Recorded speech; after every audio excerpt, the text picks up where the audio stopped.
What's going on, gamers? Chongo here, and today I've got a gameplay commentary for you guys. The gameplay is of Black Ops on the PC, so enjoy that if you want. And today's topic is pretty much going to be getting games before their release date, so let's get into it. So by this I don't mean reviewers that get promotional copies or people that get sent out early copies of the game from the developers or publishers. I'm talking more about the people who just pay around $300 for a game that is going to be released in a couple of days. So obviously I'm talking about Black Ops 2 here, and what my opinions are sort of on it. I personally don't really... It's technically not illegal to buy a game early, but if you're selling a game early, that is. So it's kind of something that I find that I'm seeing a lot bigger YouTubers doing this thing. Some of them are doing it like the right way as opposed to the wrong way. One way, I think, if you can get a game early, I don't think you should boast about it or post it on Twitter and Facebook and YouTube and all this kind of stuff. I think that's something you should keep to yourself.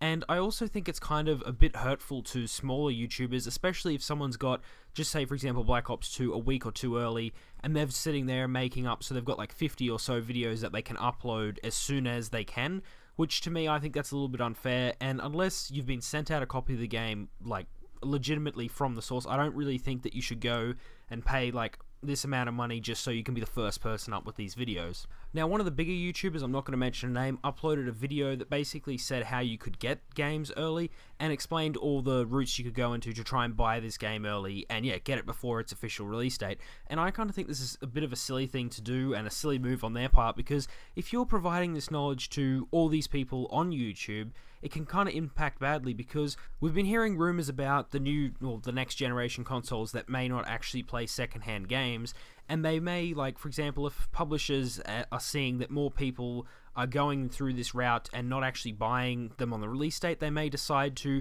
cut out the middleman completely and just release the game over the internet and have downloadable codes. And I mean, this isn't something that we can see that's going to happen in like 10 years. I wouldn't even be surprised if this started happening next year. I mean, and if this happens, then the person who's uploaded this video has obviously impacted them badly, because if all games move to the form where you can't actually buy a physical copy anymore, it's going to be really hard to get a game early. Because if it's a whole code sort of a system, like let's take Steam for example, if it's something along those lines, there could be early access codes, but they'd be a lot harder to come by than, say, paying someone $300 who owns a little game shop and yeah, can break the street release date. Yeah, it just kind of seems like a silly thing to do. Like, if you do get the game early, that's fair enough on your part. I don't really think you should go and advertise it, because obviously with what I've just said.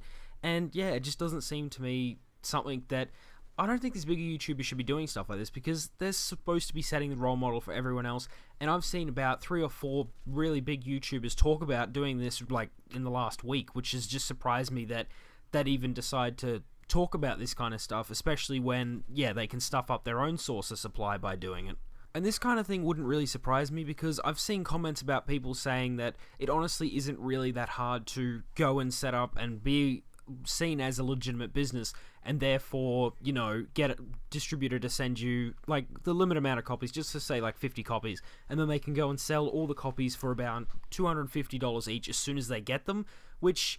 obviously, if seeing that from a publisher's point of view, someone's making a killing off your game, even more so than obviously a normal retailer. So it's kind of getting to the point that they're seeing that this might be getting out of hand, and this is the worst I've seen it. So it wouldn't really surprise me if they did push forward and move forward with the fact of making these games harder to get, and maybe moving into digital code distribution in the near future. But if you are somehow able to get an early copy of a game, whether it be actually for review purposes, so you've got it legitimately, or you've paid for it, I don't think you should be going and advertising stuff like that, considering even though it isn't really illegal to buy it, it's not really the right way to get a game. So anyway, this brings me to the end of my commentary. I hope you enjoyed it. If you did, give it a like, and I want to hear your guys' opinions on this, whether you think that it should be illegal to purchase a game before its release date, especially when people are making a killing off selling these games early for like $300 and all this ridiculous prices, or whether you think it's fine and that bigger YouTubers should be promoting stuff like this, or whether you agree with me and think that it's probably going to push for digital distribution in the near future. So yeah, put any comments about anything like that below, and if you want to join the gamerhood, just subscribe. I'll see you guys next time.